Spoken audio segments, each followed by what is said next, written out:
الرحمن علم القرآن.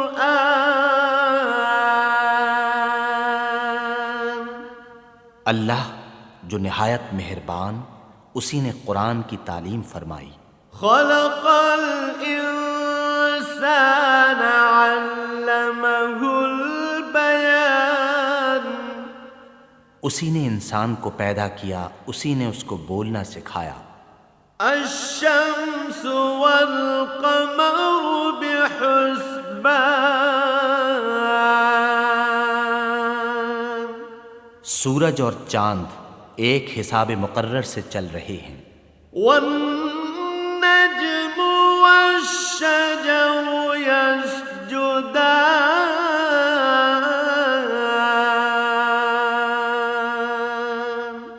اور بوٹیاں اور درخت سجدہ کر رہے ہیں.